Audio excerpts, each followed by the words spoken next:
ഇന്നത്തെ നമ്മുടെ റെസിപ്പി നമ്മുടെ കയ്യിൽ റവ ഉണ്ടെങ്കിൽ വളരെ പെട്ടെന്ന് റെഡിയാക്കാൻ പറ്റുന്ന ഒരു സ്നാക്കിൻ്റെ റെസിപ്പിയാണ്. നല്ല ടേസ്റ്റാണ് ഈ സ്നാക്ക് കഴിക്കാനും, അതുപോലെ നല്ല എളുപ്പമാണ് ഉണ്ടാക്കാനും. അപ്പോൾ നമുക്ക് നോക്കാം അതെങ്ങനെയാണ് ചെയ്യുന്നതെന്ന്. ഈ സ്നാക്ക് റെഡിയാക്കാൻ വേണ്ടിയിട്ട് നമുക്കിതിലേക്ക് റവയാണ് ആവശ്യമുള്ളത്. ഞാനിപ്പോൾ ഇതിലേക്ക് 1 കപ്പ് റവയാണ് എടുത്തത്. 1 കപ്പ് റവ നമ്മൾ വറുക്കാത്ത റവയാണ് നമ്മുടെ കയ്യിലുള്ളതെന്നുണ്ടെങ്കിൽ ജസ്റ്റ് ഒന്നങ്ങ് ചൂടാക്കിയെടുക്കണം. റോസ്റ്റഡ് റവ എന്ന് പറഞ്ഞിട്ട് കിട്ടുന്ന റവയാണ് നിങ്ങളുടെ കയ്യിലുള്ളതെന്നുണ്ടെങ്കിൽ വറുക്കേണ്ട ആവശ്യമില്ല. വറുക്കാത്ത റവയാണെങ്കിൽ ഇതുപോലെ ഒന്ന് ജസ്റ്റ് ഒന്നങ്ങ് ചൂടാക്കിയെടുക്കുക. പിന്നെ നമ്മളിത് ഒരുപാട് സമയമൊന്നും വറുക്കരുത്. ഒരുപാട് സമയം നമ്മളിത് വറുത്തിട്ടുണ്ടെങ്കിൽ നമ്മളിതിലേക്ക് ഒഴിക്കുന്ന വെള്ളത്തിൻ്റെ അളവൊക്കെ വ്യത്യാസം ഉണ്ടാവും. അപ്പോൾ ജസ്റ്റ് ഒന്നങ്ങ് ചൂടാക്കിയെടുത്താൽ മതി. ഇപ്പോൾ ഇതാ ഇത്രയും മതി, നമുക്കിതിനി മാറ്റി വെക്കാം. ഇനി ഇതാ ഇതുപോലുള്ളൊരു പാൻ എടുത്തിട്ട് അതിലേക്ക് 1 ടീസ്പൂൺ നെയ്യ് ഇട്ട് കൊടുക്കുക. ഞാനിപ്പോൾ ഇവിടെ ബട്ടറാണ് ഇട്ട് കൊടുത്തത്. നെയ്യില്ലാന്നുണ്ടെങ്കിൽ ബട്ടർ ഇട്ട് കൊടുക്കുക. 1 ടീസ്പൂൺ ഇട്ട് കൊടുക്കുക. ഇനി നമ്മളിതിലേക്ക് 1/4 കപ്പ് തേങ്ങ ചിരകിയത് ചേർക്കാം. ജസ്റ്റ് ഒന്നങ്ങ് ഇതുപോലെ ഒന്ന് വഴറ്റിയെടുക്കുക. ഒരുപാട് ഡ്രൈ ആക്കി എടുക്കണ്ട. നമ്മളിതൊരു 2 മിനിറ്റ് ഇതുപോലെ ഒന്ന് വഴറ്റിയെടുത്താൽ മതി. ഇനി ഇതിലേക്ക് 1/4 ടീസ്പൂൺ ഏലക്കാപ്പൊടി ചേർത്ത് കൊടുക്കുക. ഇനി നമുക്കിതിലേക്ക് 1/4 കപ്പ് പഞ്ചസാര ഇട്ട് കൊടുക്കുക. ഇപ്പോൾ ഇതാ ഇത്രയും മതി കേട്ടോ, ഇത്രയും ആയാൽ മതി. ഇനി നമുക്കിത് മാറ്റി വെക്കാം.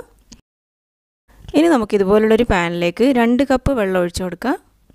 1 കപ്പ് റവ എടുക്കുമ്പോൾ നമ്മൾ 2 കപ്പ് വെള്ളമാണ് എടുക്കേണ്ടത്. ഇതിലേക്ക് 2-3 ഏലക്ക ഇതുപോലൊന്ന് ജസ്റ്റ് ഒന്നങ്ങ് പൊട്ടിച്ചിട്ട് ഇതിലേക്ക് ഇട്ട് കൊടുക്കുക.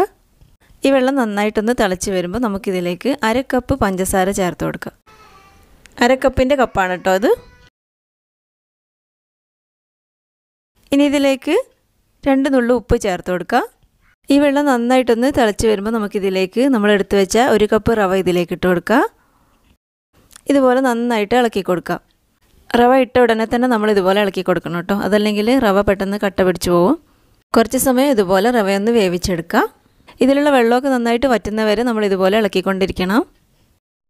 ഒരു 2 മിനിറ്റോളം ഇതുപോലെ ഒന്ന് ഇളക്കി കൊടുത്ത് വേവിക്കുക. ഇപ്പോൾ ഇതാ ഇത്രയും മതി കേട്ടോ. ഇനി നമുക്ക് ഫ്ലെയിം ഓഫ് ചെയ്യാം. ഇനി ഇതൊരു ബൗളിലേക്ക് ഇട്ട് കൊടുക്കുക.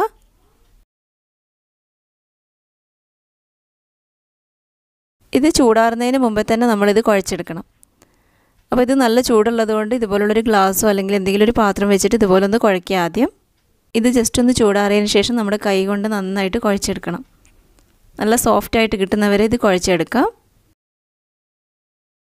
ഇപ്പോൾ ഞാനിവിടെ കൈ കൊണ്ട് നന്നായിട്ട് കുഴച്ചെടുത്തിട്ടുണ്ട്. നല്ല സോഫ്റ്റായിട്ട് കിട്ടിയിട്ടുണ്ട്. ഇനി നമ്മൾ കയ്യിൽ കുറച്ച് എണ്ണ തടവിയതിന് ശേഷം ഇതുപോലുള്ളൊരു പീസ് എടുക്കാം. എന്നിട്ട് ജസ്റ്റ് ഒന്ന് അങ്ങ് പരത്താം, കയ്യിൽ വെച്ചിട്ട് പരത്താം. ഇനി നമ്മൾ നേരത്തെ റെഡിയാക്കി വെച്ച തേങ്ങയുടെ കൂട്ടില്ലേ, അത് ഇതിൻ്റെ മേലെ 1 ടേബിൾ സ്പൂൺ ഇതിൻ്റെ മേലെ വെച്ച് കൊടുക്കാം. ഇതുപോലൊന്ന് ചെയ്യാം.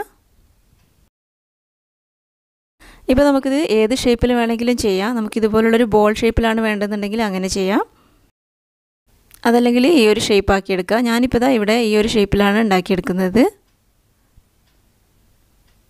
അപ്പോൾ നമുക്ക് ഇഷ്ടമുള്ള ഷേപ്പിലേക്ക് ഇത് ഉണ്ടാക്കിയെടുക്കാം. ഞാനിപ്പോൾ ഇതെല്ലാം ഇവിടെ ഇതുപോലുള്ളൊരു ഷേപ്പിലേക്ക് ഉണ്ടാക്കിയെടുക്കുകയാണ്. ബാക്കിയുള്ളതെല്ലാം ഇതുപോലെ തന്നെ ചെയ്യാം.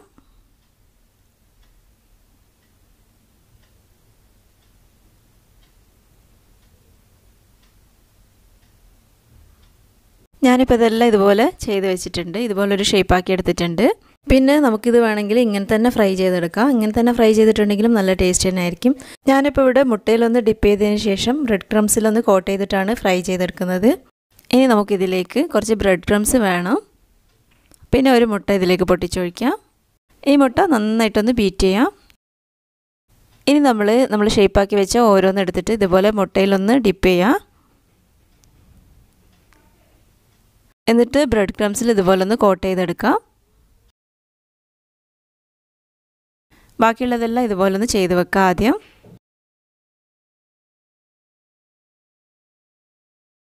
എല്ലാം ഇതുപോലെ ചെയ്ത് വെച്ചതിന് ശേഷം ലാസ്റ്റ് ഒരുമിച്ച് അങ്ങ് വറുത്തെടുത്താൽ മതി.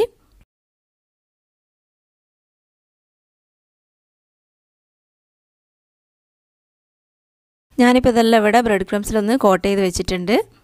ഇനി നമുക്കിത് വറുത്തെടുക്കാം. ഇനി ഇത് വറുത്തെടുക്കാൻ ആവശ്യമായിട്ടുള്ള ഓയിൽ ഇതിലേക്ക് ഒഴിച്ചു കൊടുക്കുക. ഇനിയിപ്പോൾ ഇതാ ഒന്നുമില്ല, ഇതുപോലെ ഓരോന്നായിട്ട് ഇതിലേക്ക് ഇട്ട് കൊടുക്കുക. തിരിച്ചു മറിച്ചു വിട്ടിട്ട് ഇതൊന്ന് ഫ്രൈ ചെയ്തെടുക്കാം.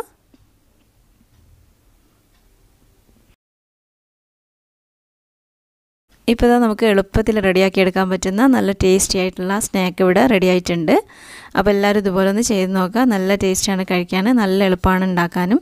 അപ്പോൾ നിങ്ങൾക്ക് വീഡിയോ ഇഷ്ടമായെങ്കിൽ ലൈക്ക് ചെയ്യാനും ഷെയർ ചെയ്യാനും സബ്സ്ക്രൈബ് ചെയ്യാനും മറക്കരുത് കേട്ടോ. താങ്ക്